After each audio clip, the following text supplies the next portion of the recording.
تو وہ جو علیم بذات صدور ہے، وہ سینے کے رازوں کو جاننے والی ذات ہے۔ آپ ارادہ کر لیتے لیکن جب عشق کی طغیانی آتی تو پھر نعرے لگانے شروع کر دیتے، پھر مار کھاتے۔ دوسرے دن پھر ایسے ہوا، پھر سرکار نے صدیق اکبر نے سمجھایا، پھر تیسرے دن ایسے ہوا۔ صدیق اکبر نے جب دیکھا تو صدیق اکبر کی آنکھوں میں آنسو آ گئے۔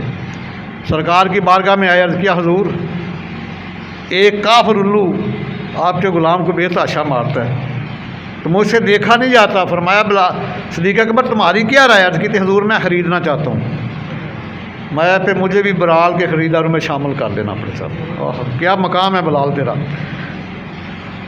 فرمایا کہ مجھے بھی بلال کے خریداروں میں شامل کر لینا۔ سیدنا صدیق اکبر جب گئے، اسے کہا ظالم سے کیوں مارتا ہے؟ وہ پہلے ہی تنگ تھا، تھکا ہوا تھا مار مار کے۔ کہتا ہے کہ تمہیں زیادہ احساس ہے تم خرید لو۔ یہ بات سننا چاہتے تھے، ہم نے کہا ٹھیک ہے۔ امیہ بن حلف کہتا ہے کہ میں نے تمہارا قرضہ دینا ہے، وہ میں قرضہ معاف کر دو، اور تمہارا فسطاس غلام ہے بڑا خوبصورت، وہ گورے رنگ والے تھا، کالے دل والا تھا۔ بلال حبشی کالے رنگ والا تھا، گورے دل والا تھا۔ اس نے کہا وہ فسطاس نامی غلام مجھے دے دو نا، تو جو میں نے تیرا قرضہ دینا ہے وہ معاف کر دو، بلال لے جاؤ۔ فرمایا سودا منظور ہے۔ لیکن امیہ بن حلف بڑا چلاک تھا، بڑا مکار تھا، عیار تھا۔ اس نے کہا کہ یہ تو بڑے شوق خریداری میں بڑے ان کو اشتیاق ہے۔ اس نے کہا اب میں ایک اور مطالبہ کروں گا، جو تمہارا غلام کے ساتھ اس کی بیوی بھی ہے تمہارے پاس، اس کی بیوی بھی ساتھ دے دو۔ صدیق اکبر نے کہا یہ بھی سودا منظور ہے۔ اس نے دیکھا کہ کام بن رہا ہے، اس نے کہا کہ اس کی ایک بیٹی ہے وہ بھی ساتھ دے دو۔ میں وہ بھی دے دی۔ کہتا ہے ابھی بھی نہیں میں دوں گا، مجھے 200 سونے کے سکے بھی دے دو۔ آج کل کے حساب سے وہ اربوں روپیہ بنتا ہے، 200 دینار سونے کے سکے۔ اور میں کہ تمہیں شرم نہیں آتی؟ تمہاری حرص جو ہے وہ ختم نہیں ہوتی؟ عرض کیا اب لات و عزا کی قسم کھاتا ہوں، اب کوئی مطالبہ نہیں کروں گا۔ صدیق اکبر گھر گئے، 200 سونے کے سکے۔ بلال حبشی کہتا ہے کہ میں پتھروں کے نیچے تھا، میں سن رہا تھا کہ اب میں پھر بکنے لگا ہوں، وہ بھی دے دیے۔ تو آپ نے کہا اٹھاؤ، تو سرکار کے منہ بولے بیٹے زید بن حارثہ بھی ساتھ تھے۔ بلال کہتے ہیں انہوں نے میرے اوپر سے پتھر اٹھائے تو مجھے اٹھایا، میں بیٹھا تو میں اپنے کانوں سے سونا، وہ امیہ بن حلف نا وہ سونے کے سکوں گن رہا ہے، اس کی گننے کی مجھے آواز آ رہی ہے سونے کی۔ اس کے بعد جب مجھے اٹھایا گیا، صدیق اکبر نے میرا بازو پکڑ لے جانے لگے تو اس نے کہکا لگایا، اس نے مذاق اڑایا، تمسخر اڑایا۔ یہ شروع سے کافروں کا وتیرہ ہے، اللہ والوں کا مذاق۔ آج کل بھی لوگ ایسے کرتے ہیں۔ ہم جا رہے ہیں کہتے ہیں دیکھو یہ نوری پارٹی جا رہی ہے۔ میں الحمدللہ ہم تو نوری پارٹی ہیں، لیکن جو نور کا منکر تھا وہ ناری ہے، شیطان ہے۔ تم ناری پارٹی تو مسکے ہو نا پیچھے پھر۔ تو اس نے کہکا لگایا، صدیق اکبر فرمایا اب کیا ہوا ہے؟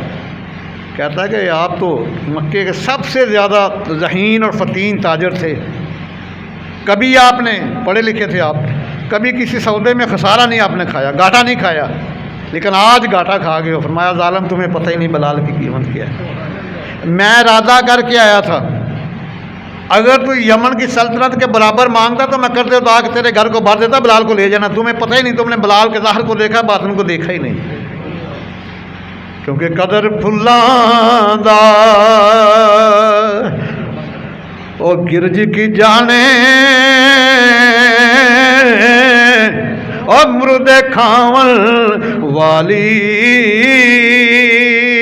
قدر پھلاں دا بلبل جانے تے صاف دماغاں والی، تے قدر گٹاون نہ شرماون او شرما دور ہٹائیاں،